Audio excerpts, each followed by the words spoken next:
देखिए, भारत न्यूज पे हमने चर्चा तो आज प्रधानमंत्री की स्पीच की ही करनी है, लेकिन उसको पहले थोड़ा सा सुनना जरूरी है। पहले सुनिए, फिर चर्चा करते हैं। जिन माननीय करीब 60 से ज्यादा माननीय सदस्यों के आभार प्रस्ताव पर अपने अपने विचार रखे हैं, मैं विनम्रता के साथ अपने अपने विचार व्यक्त करने वाले सभी अपने माननीय सांसदगण का आभार व्यक्त करता हूं।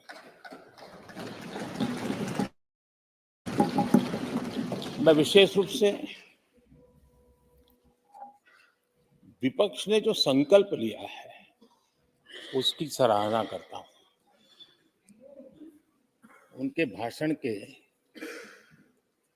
एक एक बात से मेरा और देश का विश्वास पक्का हो गया है कि इन्होंने लंबे अरसे तक वहां रहने का संकल्प ले लिया।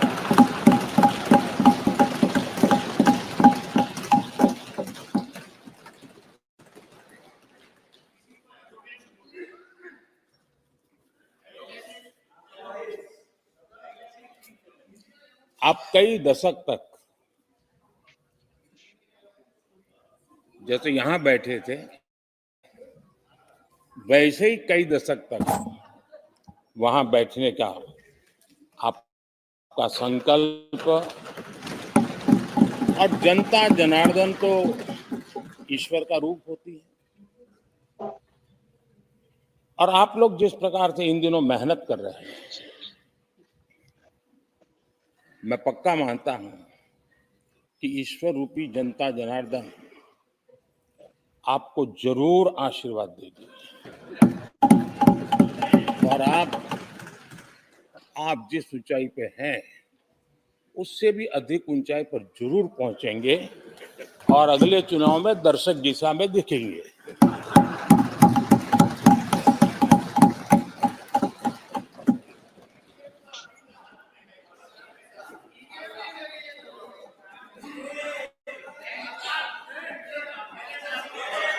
अभिनंदन जी, इस बार आपने आपका कॉन्ट्रैक्ट उनको दे दिया है क्या?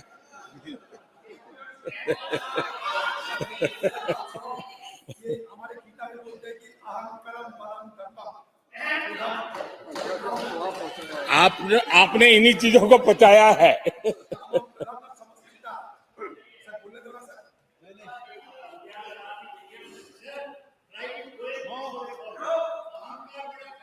आदरणीय अध्यक्ष महोदय,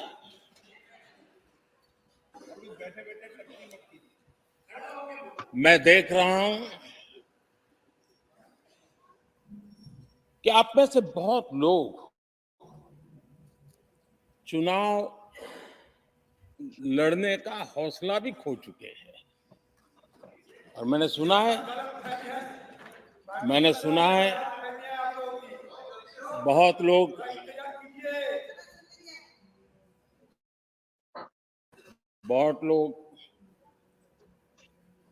पिछली बार भी सीट बदली, इस बार भी कुछ सीट बदलने की फिराक में हैं, और मैंने सुना है बहुत लोग अब लोकसभा के बजाय राज्यसभा में जाना चाहते हैं। तो स्थितियों का आकलन करके वो अपना अपना रास्ता ढूंढ रहे हैं। आदरणीय अध्यक्ष जी, राष्ट्रपति जी का भाषण एक प्रकार से तथ्यों के आधार पर, तो राकेश जी, ये भाषण के कुछ छोटे से अंश हैं जिससे हमने शुरू किया, और उससे आपको आज पता लगेगा कि लोकसभा में जब आज प्रधानमंत्री ने राष्ट्रपति के भाषण के बाद जब उन्होंने स्पीच दी, तो किस तरीके से उन्होंने कांग्रेस को निशाने पे लिया।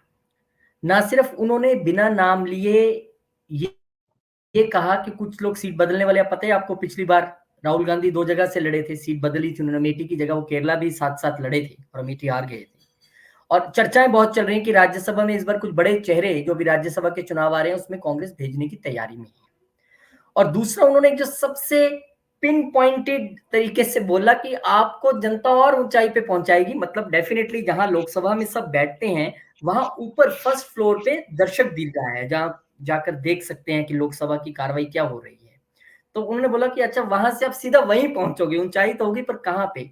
तो प्रधानमंत्री की ये जो कुछ अंश हमने सुने हैं शुरुआती स्पीच के, चुनाव से ठीक पहले जो अंतिम बजट जिसे इंटरिम बजट सेशन कहते हैं, उसके क्या कहेंगे आप, क्या समझे इससे आप? देखिए, प्रधानमंत्री ने साफ साफ जो है वो आने वाले आम चुनाव की जो एक छाप है और उसकी जो एक रूपरेखा है, सीधा सीधा उस तरफ इशारा किया है।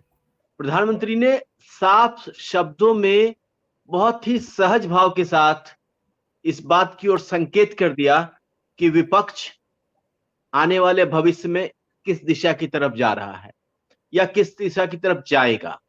विपक्ष की जो गतिविधि है, विपक्ष की जो एक कहते हैं ना कि काम करने का तरीका है, या उनका जो एक पूरा का पूरा ये जो पिछले करीब 5 सालों में विपक्ष का जो आचरण रहा है, विपक्ष का जो व्यवहार रहा है, विपक्ष के जो कार्यक्रम रहे हैं और विपक्ष जिस तरीके से आपस में ही लड़ रहा है, तो वो इस बात की ओर इशारा करता है कि विपक्ष अब अगले 10-20 सालों तक विपक्ष ही बन के रह पाएगा।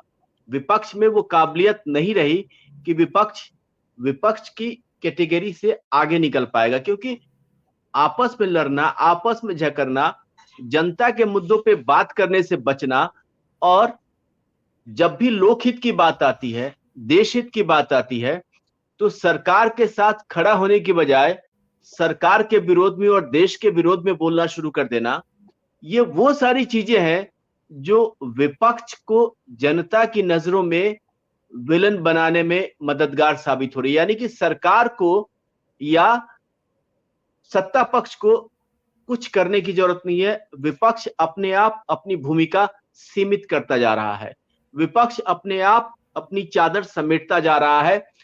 देश इस बात का साक्षी है और जनता इस बात की गवाह है कि किस तरीके से विपक्ष की भूमिका दिनों दिन जितने महत्वपूर्ण मुद्दे हैं, विपक्ष उस पर पिछड़ता जा रहा है। और ये बात प्रधानमंत्री ने इशारों इशारों में लोकसभा के पटल पे सबके सामने रखी और लोकसभा के जरिए पूरे देश की जनता को यह संदेश दिया कि देश किस तरफ जा रहा है, जनता क्या सोच रही है और उसके ठीक उलट विपक्ष क्या कर रहा है। तो ये बहुत बड़ा संदेश है, बहुत बड़ा संकेत है जो प्रधानमंत्री ने आज बड़ी ही सरलता और बड़ी ही सहजता के साथ देश और सदन के पटल पर सबके सामने रखी। जी, कुछ और अंश हम सुनने की कोशिश करते हैं, कुछ और बड़ी महत्वपूर्ण चीजें हैं। होती है, कब तक टुकड़ों में सोचते रहोगे, कब तक समाज को बांटते रहोगे। सब सीमा करो, बहुत तोड़ा देश को।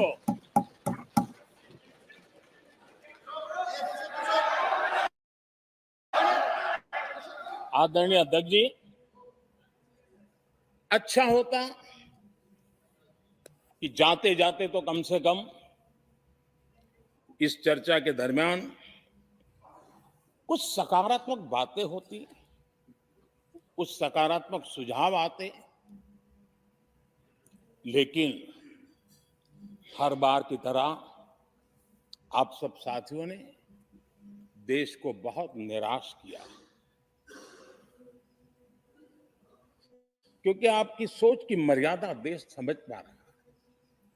उसको बार बार दर्द होता है कि ये दशा है इनकी सोचने की मर्यादा इतनी है। आदरणीय अध्यक्ष जी, नेता तो बदल गए, लेकिन टेप रिकॉर्डर वही बज रही है, वही बातें, कोई नई बात आती नहीं, और पुरानी ढपली और पुराना राग वही चलता रहता है आपका। चुनाव का वर्ष था, थोड़ी मेहनत करते, कुछ नया निकाल करके लाते, जनता को जरा संदेश दे पाते, उसमें भी फेल गए आप। चलिए, ये भी मैं सिखाता हूं। आदरणीय अध्यक्ष जी, आज विपक्ष की जो हालत होगी ना, इसकी सबसे दोषी कांग्रेस पार्टी है।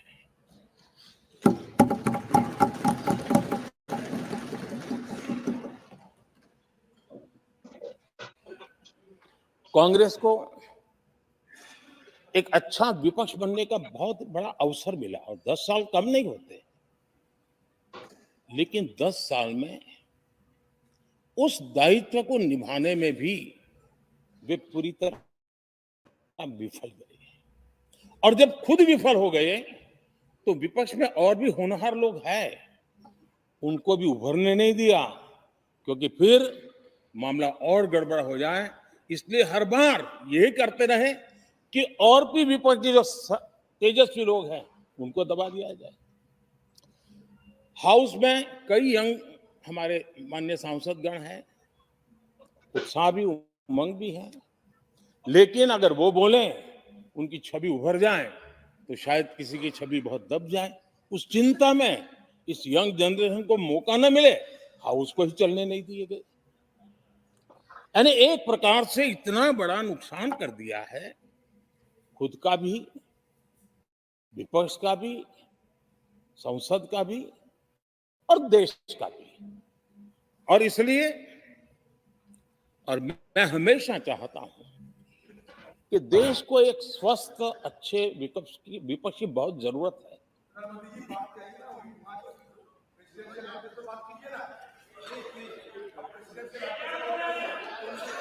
देश ने जितना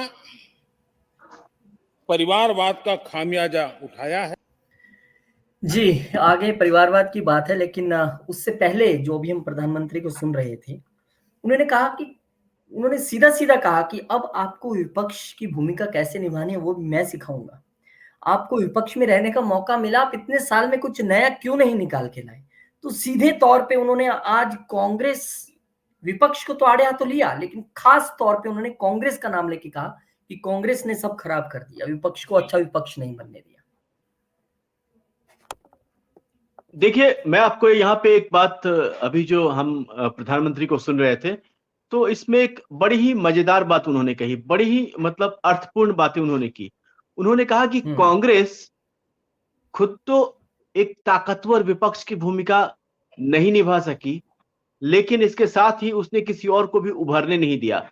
यानी कि कांग्रेस के ऊपर उन्होंने ये आरोप लगाया कि कांग्रेस न तो खुद अपना काम करती है, न दूसरे को करने देती है। यानी कि कांग्रेस खुद तो कभी पिछले 10 साल में एक मजबूत विपक्ष या विपक्षी दल की भूमिका निभा नहीं सकी, और साथ ही उसने किसी दूसरे राजनीतिक दल को या किसी दूसरे नेता को, चाहे वो दूसरे राजनीतिक दल के हो या कांग्रेस के भीतर ही हो, जो ऐसे ऊर्जावान, यशस्वी और जो तेज तर्रार नेता है, उनको भी उभरने नहीं दिया। क्यों? क्योंकि उसके पीछे की जो वजह है वो है परिवारवाद। अगर कोई दूसरा उभर जाएगा, कोई दूसरा नेता निकल के सामने आ जाएगा, तो वो जो परिवारवाद की छत्र छाया तले जो कांग्रेस पल रही है, उसके ऊपर प्रश्न चिन्ह लग जाएगा। तो यानी कि कांग्रेस ने अपने परिवारवाद की परंपरा को बनाए रखने के लिए देश, समाज और आम लोगों के हितों की अनदेखी की है। यानी कि देश को एक सही विपक्ष न मिले, समाज को एक सही नेता न मिले, और संसद में कोई दूसरा व्यक्ति उभरकर सामने ना आ जाए। क्यों? क्योंकि उससे परिवारवाद को खतरा हो जाएगा। तो कांग्रेस देश हित, समाज हित और आम लोगों के हितों की अनदेखी सिर्फ इसलिए करती है क्योंकि उसे परिवारवाद पसंद है।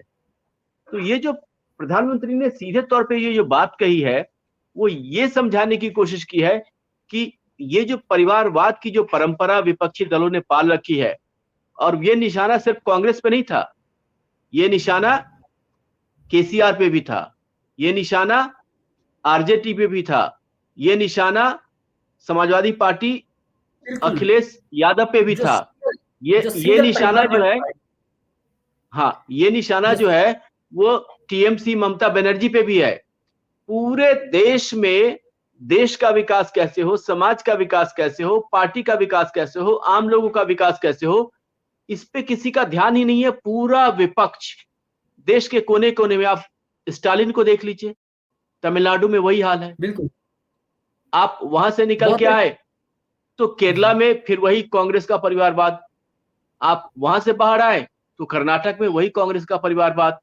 तो ये पूरा देश जो है वो आप यहाँ नेशनल कॉन्फ्रेंस को ले लें, जम्मू कश्मीर में वहां भी परिवारवाद।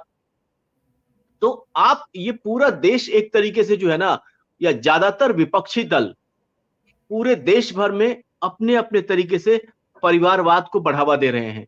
इनके लिए देश हित सेकेंडरी है, इनके लिए समाज हित सेकेंडरी है, इनके लिए आम आदमी टर्शियरी है। तो ये जो एक सोच है और ये जो एक परंपरा चली आ रही है, और देश भर में जितने भी विपक्षी दल हैं या गठजोड़ के इनके सहयोगी हैं, वो सब इसी पे आमादा है कि उनके लिए जो है घर परिवार और परिवारवाद, वंशवाद, ये सब जो है इनके लिए सर्वोपरि है। देश हित, समाज हित, आम लोगों का हित इनके लिए सेकेंडरी और टर्शियरी है। तो इस बात पे प्रधानमंत्री ने बहुत गहरा चोट किया है, गहरा आघात किया है और देशवासियों को सचेत किया है कि समय आने वाला है। देश को इस परिवारवाद से मुक्ति चाहिए, देश को राष्ट्रवाद चाहिए, देश को देश हित चाहिए, समाज और आम लोगों का भला चाहिए, विकास चाहिए। तो ये सारी चीजें प्रधानमंत्री की एक बड़ी खासियत है कि वो हमेशा जो है तमाम मुद्दों को विकास और आम लोगों से जोड़कर देखते हैं और इसी नजरिए से वो अपनी बात रखते हैं। और बड़ी ही सादगी के साथ उन्होंने ये बात कही है कि विपक्ष को 10 साल मौका मिला, विपक्ष एक विपक्ष नहीं बन पाया, विपक्ष परिवारवाद के चश्मे से बाहर नहीं निकल पाया। तो ये एक बड़ी बात है और ये सही बात है, वास्तविकता भी यही है, हम सब देख रहे हैं। जी, परिवारवाद को लेकर उन्होंने क्या टिप्पणी की, थोड़ा सा हम उसको भी सुन लेते हैं। और उसका खामियाजा खुद कांग्रेस ने भी उठाया है। अब अधीर बाबू की हालत हम देख रहे हैं, वरना ये समय था संसद में रहने का, लेकिन परिवारवाद की सेवा तो करनी पड़ती है।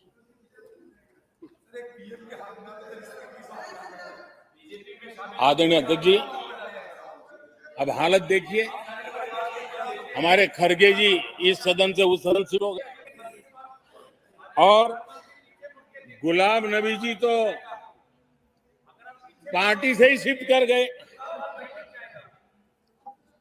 ये सब परिवारवाद के भेंट चढ़ गए। एक ही प्रोडक्ट बार बार लॉन्च करने के चक्कर में कांग्रेस की दुकान ताला लगने की नौबत आ गई है। अरे दुकान हम नहीं कह रहे, आप लोग कह रहे हैं। आप लोग कहते हैं दुकान खोलिए, सब जगह पे बोलते हैं, दुकान को ताला लगने की बात आई।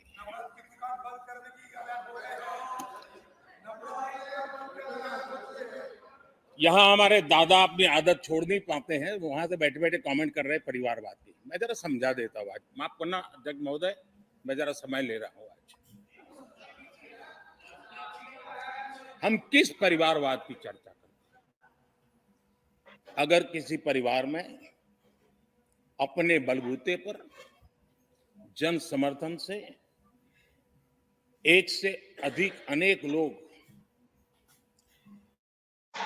अगर राजनीतिक क्षेत्र में भी प्रगति करते हैं, उसको हमने कभी परिवारवाद नहीं कहा है। हम परिवारवाद की चर्चा वो करते हैं जो पार्टी परिवार चलाता है, जो पार्टी परिवार के लोगों को प्राथमिकता देती है, जो पार्टी के सारे निर्णय परिवार के लोग ही करते हैं, वो परिवारवाद है। न राजनाथ जी की कोई पॉलिटिकल पार्टी है, न अमित शाह की कोई पॉलिटिकल पार्टी है। और इसलिए जहां एक परिवार को पार्टियां लिखी जाती हैं, वो लोकतंत्र में उचित नहीं है। लोकतंत्र में पार्टी अनेक, एक परिवार के 10 लोग राजनीति में आए, कुछ बुरा नहीं है। हम तो चाहते हैं नौजवान लोग आए।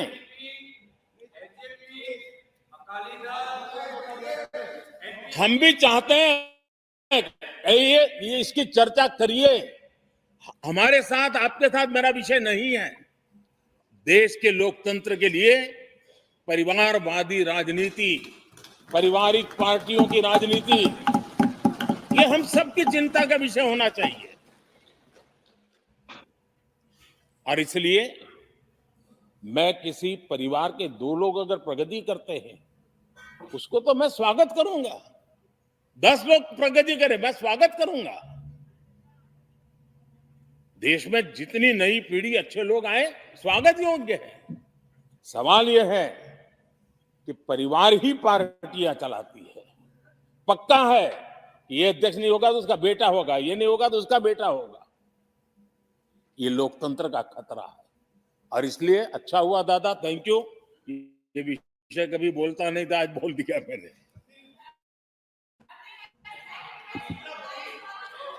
आदरणीय अध्यक्ष जी, एक ही प्रोडक्ट को बार बार लॉन्च करने का भरपूर प्रयास हो रहा है।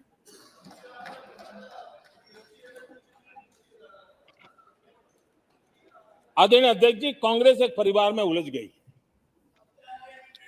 देश के करोड़ों परिवार की आकांक्षाएं और उपलब्धियां वो देख पा ही नहीं रहे, देख सकते नहीं, अपने परिवार के बाहर देखने की तैयारी नहीं है। और कांग्रेस में एक कैंसिल कल्चर डेवलप हुआ है। ये भी बड़ी अच्छी बात उन्होंने यहाँ पर बड़े जबरदस्त तरीके से प्रहार किया, वो भी हम समझेंगे। लेकिन अभी आप जिस चीज की चर्चा कर रहे थे कि परिवारवाद का अर्थ ये नहीं है कि अगर किसी का बेटा आगे एमपी या एमएलए बन जाए, वो दिक्कत नहीं है, आएंगे, उस परिवार में से भी आएंगे। दिक्कत यह है कि जब एक ही परिवार पार्टी चलाना शुरू कर दे, पहले एक अध्यक्ष, फिर उसके बाद उसका बेटा अध्यक्ष, फिर बेटी या बेटा अध्यक्ष, फिर बेटा अध्यक्ष, मतलब उसके बाहर। और आपने कितनी ऐसी पार्टियों का आपने नाम लिया है, कितनी ऐसी पार्टियों का आपने बंगाल से लेकर जम्मू कश्मीर तक नाम लिया जिसमें यही चलता आ रहा है।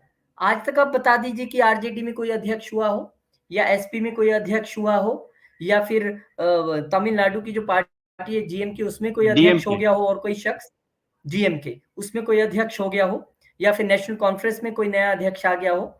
ये हुआ ही नहीं है आज तक। तो प्रधानमंत्री का जो निशाना था आज, वो इस पे था कि उन्हें इस चीज से दिक्कत नहीं है कि किसी का, जैसे उन्होंने जिक्र किया कि अमित शाह और राजनाथ जी की जो कोई पार्टी नहीं है अपनी पॉलिटिकल, वो कोई अपनी पॉलिटिकल पार्टी नहीं है। और ना ही उस परिवार से कभी कोई ऐसा नहीं कि राजनाथ जी के बाद उनका बेटा अध्यक्ष बन गया और अमित शाह के बाद उनका बेटा अध्यक्ष बन गया, ऐसा नहीं है यहाँ पर। तो प्रधानमंत्री ने आज खुले और सीधे तौर पर परिवारवाद को लेकर एक बड़ा हमला न सिर्फ कांग्रेस पर बोला, उन्होंने कहा ये विषय नहीं है कि कोई पार्टी आपके साथ है या हमारे साथ है, विषय यह है कि परिवारवाद लोकतंत्र के लिए खतरा है, ये लोगों को समझना होगा।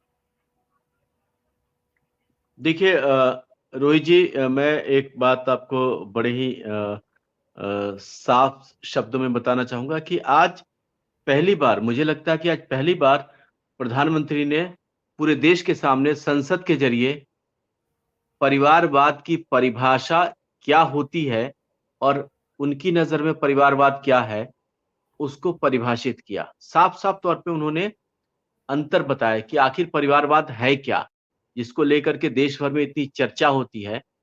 तो उस चर्चा में जो वास्तविकता में परिवारवाद है क्या, तो वो एक-एक करके उन्होंने सारी बातें बताई, जो आप सबने सुनी, हम सबने सुनी। फिर उन्होंने राजनाथ सिंह का नाम लिया। क्यों? क्योंकि राजनाथ सिंह जो हमारे रक्षा मंत्री हैं, उनके जो सुपुत्र हैं, वो विधायक हैं, भारतीय जनता पार्टी में ही हैं, और भारतीय जनता पार्टी में नोएडा की सीट से विधायक हैं, और उत्तर प्रदेश में जो पार्टी में उपाध्यक्ष के पद पे हैं।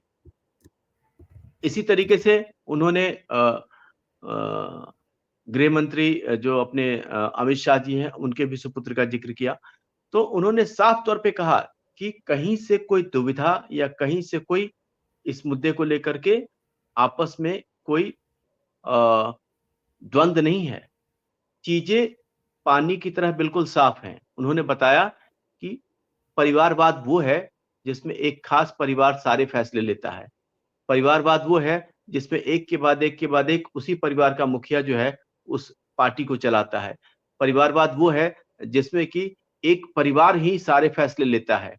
परिवारवाद वो है कि प्रत्यक्ष अप्रत्यक्ष रूप से उसी परिवार का कोई ना कोई सदस्य जो है उस पार्टी को चलाता है, उससे संबंधित निर्णय लेता है, और उसका मुखिया भी कोई ना कोई परिवार का सदस्य ही होता है और इसी कैटेगरी में आरजेडी भी आती है, इसी कैटेगरी में समाजवादी पार्टी भी आती है, इसी कैटेगरी में कांग्रेस भी आती है, इसी कैटेगरी में नेशनल कॉन्फ्रेंस भी आती है, इसी कैटेगरी में केसीआर की पार्टी भी आती है, इसी कैटेगरी में डीएमके स्टालिन की पार्टी भी आती है, इसी कैटेगरी में ममता बनर्जी की टीएमसी भी आती है। तो ये एक पूरा नेक्सस है, ये एक पूरा कुनबा है, ये एक पूरा का पूरा जो है वो नेटवर्क है विपक्षी नेताओं का, जिनके लिए देश, जनता कोई मायने नहीं रखता। उनके लिए सिर्फ और सिर्फ 2 ही चीज मायने रखती है, एक है कुर्सी, दूसरा है परिवार। जी। और और ये जो बीमारी है परिवारवाद की और परिवारवाद के जरिए कुर्सी और सत्ता हथियाने की, इसने पूरे देश को जकड़ रखा है और घुन की तरह खाए जा रहा है। और ये चिंता प्रधानमंत्री से लेकर के आम देश की जनता को है और इसीलिए जनता बार-बार विपक्षी दलों को नकार रही है कि नहीं, उन्हें परिवारवाद नहीं चाहिए। नहीं, उन्हें एक ही परिवार का नेता, बेटे का बेटा का बेटा नहीं चाहिए। जनता लोकतंत्र में यकीन करती है और भारत में लोकतांत्रिक व्यवस्था है, चुनाव की व्यवस्था है और इसमें सब किसी का प्रतिनिधित्व होना चाहिए। बार-बार क्यों? पहले मुलायम, फिर अखिलेश के सारे रिश्तेदार, फिर चाचा-भतीजा सब, ये क्यों? इसके पीछे क्या वजह है? क्या देश में आम जनता का प्रतिनिधित्व नहीं होना चाहिए? ये जी। सवाल सिर्फ और सिर्फ समाजवादी पार्टी से नहीं, यही सवाल कांग्रेस से भी है, यही सवाल डीएमके से भी है, यही सवाल केसीआर से भी है, यही सवाल नेशनल कॉन्फ्रेंस से भी है। ये सब का ये जो एक नेटवर्क है, इसका टूटना बहुत जरूरी है, तभी भारत में आम लोगों का विकास संभव है, तभी आम जी। आदमी का विकास संभव है। नहीं तो विपक्षी दल जिस तरीके से परिवारवाद को बढ़ावा दे रहे हैं, देश में और भारत जैसे कहते हैं ना कि सबसे बड़े लोकतंत्र में और लोकतांत्रिक देश में ये एक बहुत ही गलत मैसेज जो है वो जा रहा है। और अब जैसा कि उन्होंने अपने भाषण की शुरुआत में इस बात की ओर इशारा किया कि अब जिस तरीके से विपक्ष को देश के सभी राज्यों में जनता ठुकरा रही है, आने वाला समय विपक्ष के लिए बहुत ही चिंताजनक है। जी। एक उन्होंने कांग्रेस को जो एक नया कैंसल कल्चर बोला है कि कैंसल हर चीज कर देते हैं, वो नया करते हैं कुछ और वो कैंसल हो जाता है, उस पे क्या बोला है वो भी जरा सुनिए। कुछ भी है कैंसिल, कुछ भी है कैंसिल। ये एक ऐसे कैंसिल कल्चर में कांग्रेस फंस गई है। अगर हम कहते हैं मेक इन इंडिया तो कांग्रेस कहती है कैंसिल। हम कहते हैं आत्मनिर्भर भारत, कांग्रेस कहती है कैंसिल। हम कहते हैं वोकल फॉर लोकल, कांग्रेस कहती है कैंसिल। हम कहते हैं वंदे भारत ट्रेन, कांग्रेस कहती है कैंसिल। हम कहते हैं संसद की नई इमारत, कांग्रेस कहती है कैंसिल। यानी मैं हैरान हूं, ये कोई मोदी की उपलब्धियां नहीं है, देश की उपलब्धियां है।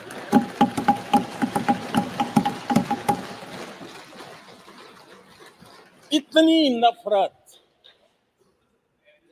कब तक पाले रखोगे? और उसके कारण देश की सफलताएं, देश के अचीवमेंट, उसको भी कैंसिल करके आप बैठ गए।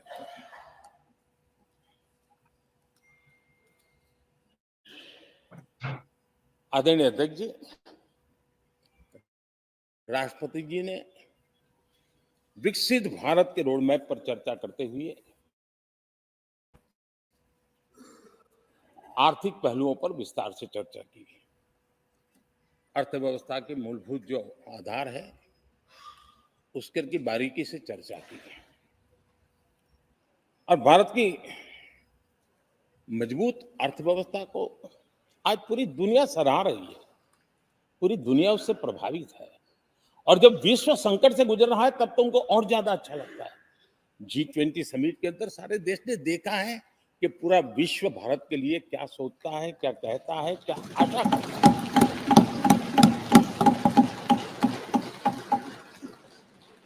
और इन सारे 10 साल के कार्यकाल के अनुभव के आधार पर आज की मजबूत अर्थव्यवस्था को देखते हुए जिस तेज गति से भारत विकास कर रहा है, उसकी बारीकियों को जानते हुए मैं विश्वास से कहता हूं,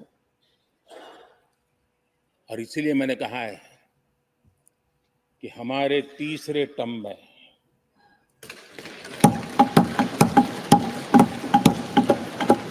भारत दुनिया की तीसरी बड़ी आर्थिक ताकत बनेगा।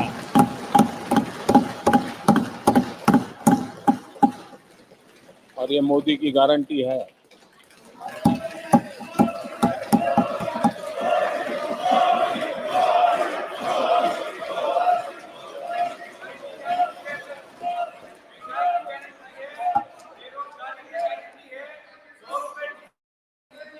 माननीय अध्यक्ष जी को पहले मौका नहीं दिया था क्या? सबको मौका दिया है ना? हाँ,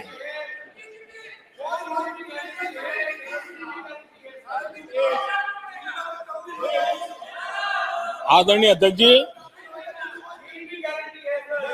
जब हम दुनिया की तीसरी बड़ी आर्थिक शक्ति बनकर के उभरेंगे कहते हैं, तो हमारे विपक्ष में बैठे कुछ साथी कैसा कुतर्क देते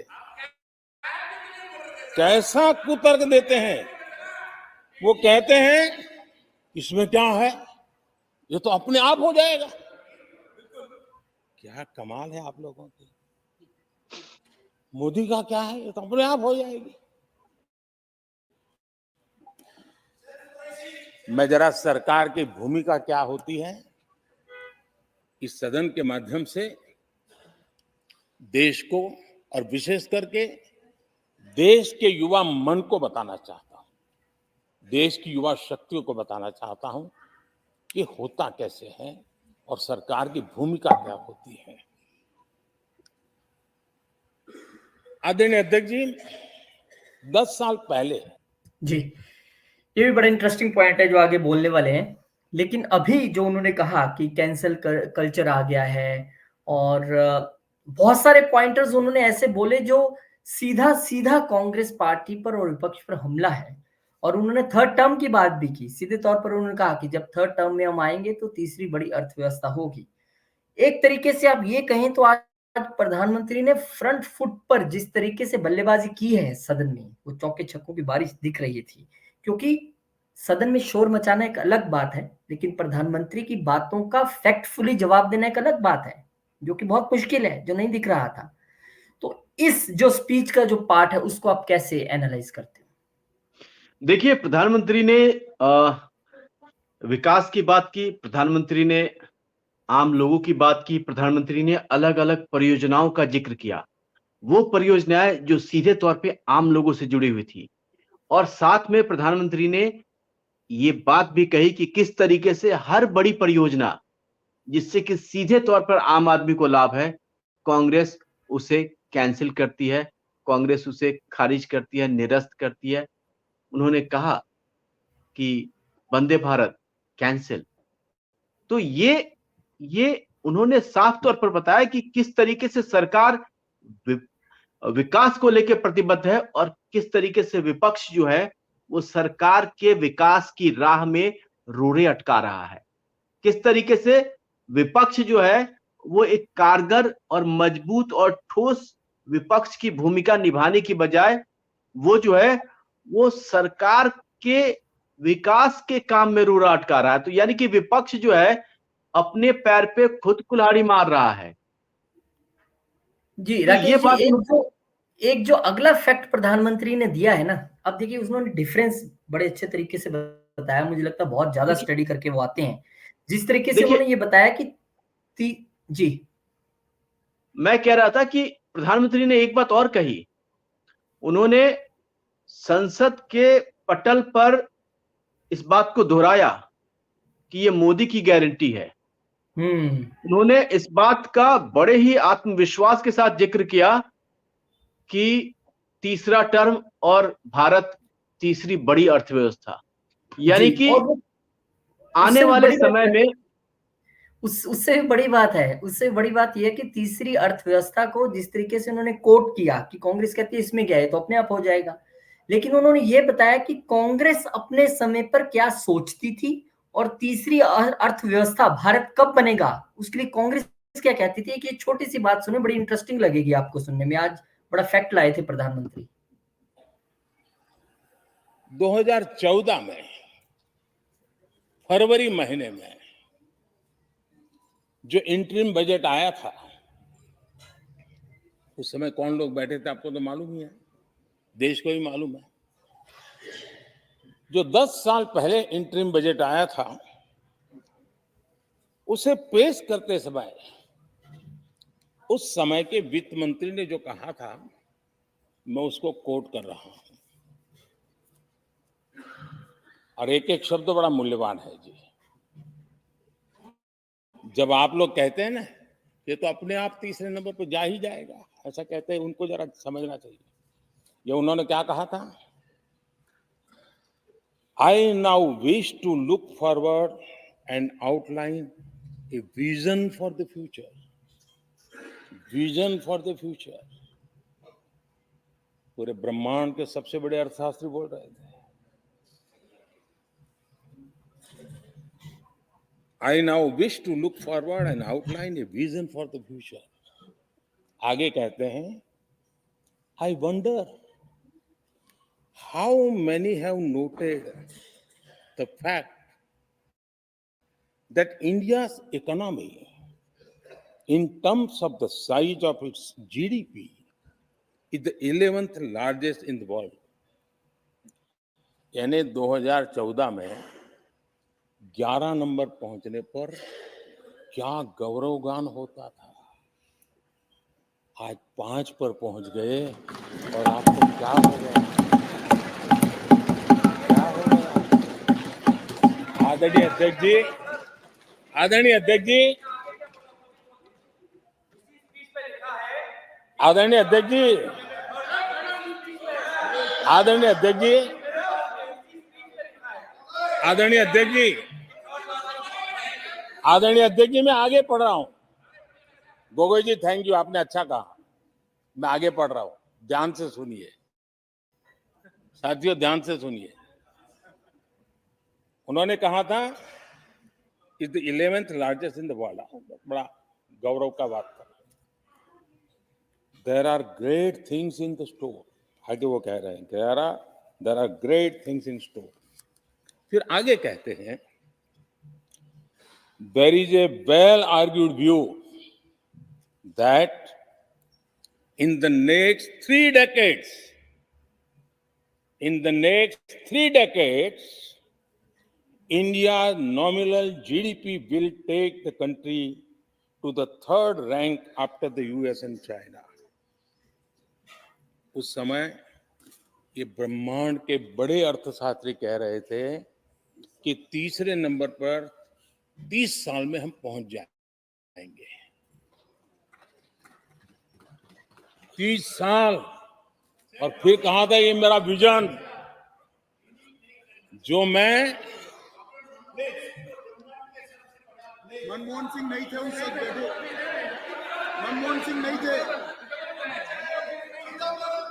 बहुत लोग हैं जो एक ख्यालों में रहते हैं वो ब्रह्मांड के सबसे बड़ी अर्थशास्त्री है। ये लोग 2014 में कह रहे हैं, और विजन क्या देखते हैं, 2044, यानी 2044 तक तीसरी अर्थव्यवस्था की बात। ये इनकी सोच, ये इनकी मर्यादा, सपना भी देखने का सामर्थ्य खो चुके थे। संकल्प तो दूर की बात थी, 30 साल का इंतजार करने के लिए मेरे देश की युवा पीढ़ी को कह कर गए थे। लेकिन हम आज आपके सामने विश्वास से खड़े हैं, इस पवित्र सदन में खड़े हैं, और मैं आपको विश्वास दिलाता हूं कि 30 साल हम नहीं लगने देंगे। ये मोदी की गारंटी है। मेरे तीसरे कार्यकाल में देश दुनिया की तीसरी आर्थिक शक्ति बन जाए। तो राकेश जी, ये वो जो मैं आपको पॉइंट दिखाना चाह रहा था कि वो फैक्ट्स के साथ आए कि 2014 में ये कहा गया कि 30 साल बाद हम तीसरी बड़ी अर्थव्यवस्था बनेंगे, यानी 2044 में। और हम कह रहे हैं कि भाई 2000 अब से 5 साल बाद 2029 तक हम तीसरी बड़ी अर्थव्यवस्था बन जाएंगे। तो ये जो डिफरेंस है, प्रधानमंत्री की स्पीच में सबसे बड़ी बात यह कि फैक्ट्स बहुत होते हैं, फिगर्स बड़ी होती हैं, और वो पूरा होमवर्क और रिसर्च के साथ आते हैं। देखिए रोहित जी, मैं आपको यहाँ पे एक चीज साफ तौर पे बता दूं कि जिस तरीके से प्रधानमंत्री ने यहाँ पे आंकड़े रखे, जिस तरीके से तथ्यों को उन्होंने सामने देश के सामने रखा और विपक्ष पर एक करारा चोट किया, मैं इसमें कुछ एक चीजें और जोड़ना चाहता हूं। आपको याद होगा जब देश में चंद्रशेखर प्रधानमंत्री हुआ करते थे, उस समय देश को अपनी अर्थव्यवस्था सुचारू रूप से चलाने के लिए देश का सोना ब्रिटेन के पास गिरवी रखना पड़ा था। और उसके बाद हालांकि हमारी अर्थव्यवस्था संभल गई थी, लेकिन उसके बाद हम अर्थव्यवस्था को उस रफ्तार में नहीं ला पाए थे, और हमें अपनी अर्थव्यवस्था को संभालने के लिए हमें एफडीआई का सहारा लेना पड़ा था। यानी कि हमने अपने अर्थव्यवस्था के दरवाजे खोल दिए थे और हमने विदेशी कंपनियों को अपने यहाँ न्योता दिया, और कहते हैं ना कि इकोनॉमिक लिबरलाइजेशन का पूरा फेज हमने शुरू किया था, आर्थिक उदारीकरण। तो हमने वो दौर भी देखा है जब इस देश को सोना गिरवी रखना पड़ा था, सिर्फ इस बात के लिए कि हमें अपनी देश की अर्थव्यवस्था चलानी है। और आज हमारे सामने एक ऐसा प्रधानमंत्री है जो देश की उस बिगड़ी हुई अर्थव्यवस्था की हालत से, जब देश धीरे धीरे सुधर रहा था, तब प्रधानमंत्री ने इस देश को गति दी, दिशा दी, और अर्थव्यवस्था को मजबूती प्रदान करते हुए आज हम इस स्थिति में पहुंच गए हैं कि जिस ब्रिटेन ने हमें सोना गिरवी रख के पैसा दिया था अर्थव्यवस्था चलाने के लिए, हमने उस ब्रिटेन को दुनिया की 5वीं बड़ी सबसे बड़ी अर्थव्यवस्था से एक पायदान नीचे खिसका दिया, और हम अब दुनिया की 5वीं सबसे बड़ी अर्थव्यवस्था बन गए हैं।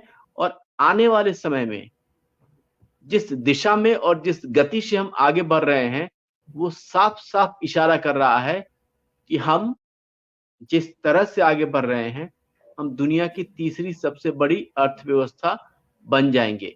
यानी कि दुनिया में अगर अर्थव्यवस्था के मामले में अमेरिका और चीन के बाद किसी का नंबर होगा या किसी का नाम होगा, तो वो भारत होगा। तो भारत इतनी मजबूती के साथ अर्थव्यवस्था के क्षेत्र में कदम आगे बढ़ा रहा है, और इस कदम के मजबूती से आगे बढ़ने के पीछे साफ तौर पर प्रधानमंत्री ने इस बात का जिक्र किया कि ये मोदी की गारंटी है। साफ तौर पर उन्होंने कहा कि तीसरा टर्म और दुनिया की तीसरी सबसे बड़ी अर्थव्यवस्था। तो ये जो कॉन्फिडेंस है, ये जो आत्मविश्वास है, और ये जो एक भरोसा है, एक यकीन है अपने अर्थव्यवस्था पर, अपनी नीति पे और देश की जनता पे, ये साफ साफ जो है वो प्रधानमंत्री की भाषण में ये सारी चीजें झलक रही हैं, और ये इस बात की ओर इशारा कर रही है कि देश विकास के साथ है, देश समृद्धि के साथ है, देश एक कुशल नेतृत्व देने वाले प्रधानमंत्री के साथ है, देश एक बेहतरीन विदेश नीति देने वाले बीजेपी सरकार के साथ है। तो एक एक चीज प्रधानमंत्री ने अपने भाषण में साफ तौर पर देश के सामने रखा, और देश भी इस बात को समझता है, जनता भी इस बात को समझती है। और जिस तरीके से जनता और देश प्रधानमंत्री के साथ है, तो वैसे में मुझे लगता है कि अब वो वक्त आ गया है जब विपक्ष को अपनी रणनीति पर पुनः मंथन करने की जरूरत है कि आखिर क्यों वो एक के बाद एक गलत फैसले लेता है। विरोध के नाम पे, राजनीतिक विरोध के नाम पे देश का विरोध कहां तक जायज है? उन्होंने कहा कि हर चीज मोदी का विरोध करो, ठीक है, देश को तो कम से कम बख्श दो, देश तो आपका है, देश तो हम सबका है, हम सब देश के खिलाफ नहीं हो सकते। लेकिन हमारा विपक्ष इस बात को भी समझने को तैयार नहीं है। तो ये बड़ी बात प्रधानमंत्री ने अपने भाषण में कही। उन्होंने कहा कि कांग्रेस जो है वो बार-बार रीब्रांडिंग करके एक ही प्रोडक्ट लॉन्च करता है, जिसको कि जनता पहले ही नकार चुकी है। तो ये सारी बातें उन्होंने साफ तौर पर कही कि देश क्या चाहता है, प्रधानमंत्री क्या चाहते हैं, भारतीय जनता पार्टी क्या चाहती है, सरकार क्या चाहती है और विपक्षी दल किस तरीके से परिवारवाद के जाल में पूरे देश को फांसने की कोशिश कर रहा है। तो ये बिल्कुल सही कहा आपने राकेश जी। और मोटे-मोटे तौर पर इसके अलावा जब हम इस वीडियो का एंड कर रहे हैं तो प्रधानमंत्री ने और जो मोटी-मोटी बातें कही उन्होंने इंडिया गठबंधन पर भी कटाक्ष किया और उन्होंने कहा कि पहले भानुमति का कुनबा जोड़ा और फिर एकला चलो रे की बात हुई। यहाँ उन्होंने ममता बनर्जी पर एक तरीके से इंडिया गठबंधन के ज़रिए तंज जो कसा है। उसके बाद उन्होंने थर्ड अर्थव्यवस्था की बात तो की ही की। इसके अलावा उन्होंने ये भी बताया कि 17 करोड़ गैस कनेक्शन दिए गए और कांग्रेस की चाल से चलते तो शायद 60 साल इस काम को लगते और 3 पीढ़ियां धुएं में खाना बनाती। इसके अलावा उन्होंने कांग्रेस पर बहुत हमले किए कि कांग्रेस की मानसिकता ने किस तरीके से नुकसान देश को पहुंचाया। उन्होंने बताया कि गरीबों के लिए 4 करोड़ घर बनाए, 80 लाख पक्के मकान शहरी गरीबों के लिए बनाए और कांग्रेस की रफ्तार से चलते तो पीएम ने यह भी कहा कि 100 साल इस काम में लग जाते। इसके अलावा उन्होंने और बहुत सारी बातें कही। तो कुल मिला के ये अंतरिम बजट में जो स्पीच रही प्रधानमंत्री की, ये काफ़ी धमाकेदार स्पीच और पूरे कड़े तरीके से उन्होंने आड़े हाथों लिया विपक्ष को। और मुझे लगता है आने वाले दिनों में अब विपक्ष क्या तैयारी करता है इस स्पीच का आंसर देने के लिए वो भी देखना पड़ेगा। लेकिन ये तय है कि प्रधानमंत्री ने ये ऐलान वहाँ से कर दिया कि थर्ड टर्म में आ रहे हैं और वहीं से बैठकर थर्ड अर्थव्यवस्था को, देश की अर्थव्यवस्था को बनाएंगे। एक बड़ा चैलेंज विपक्ष के लिए कि किस तरीके से वो मजबूती से इंडिया गठबंधन को आगे लाता है और एनडीए से जो है दो हाथ करने के लिए तैयार होता है, जो कि हाल की घड़ी में बहुत पीछे दिख रहा है एनडीए से। देखना पड़ेगा, वेट करेंगे आने वाले दिनों में, क्योंकि इलेक्शन मोड में लगभग देश पहुंच चुका है। लेकिन इस इलेक्शन मोड में जनता सिलेक्शन मोड में अब देखते हैं कि जनता क्या एनालाइज करती है। ये भी देखना बड़ा इंटरेस्टिंग है। तो आप लोग भी अगर वीडियो देख रहे हैं तो आप कमेंट करके नीचे जरूर बताइए। आज हमने वीडियो इसलिए लंबा बनाया और प्रधानमंत्री की स्पीच भी सुनाई कि आपकी राय भी सामने आ सके। आप कमेंट करके जरूर बताइए। चैनल को सब्सक्राइब करें, वीडियो को शेयर करें, लाइक करें। बहुत बहुत शुक्रिया राकेश जी, और बहुत बहुत शुक्रिया आप सब लोगों का भी भारत न्यूज से जुड़ने के लिए। नए वीडियो में नई जानकारी के साथ, नए एनालिसिस के साथ फिर मिलेंगे। तब तक के लिए नमस्कार।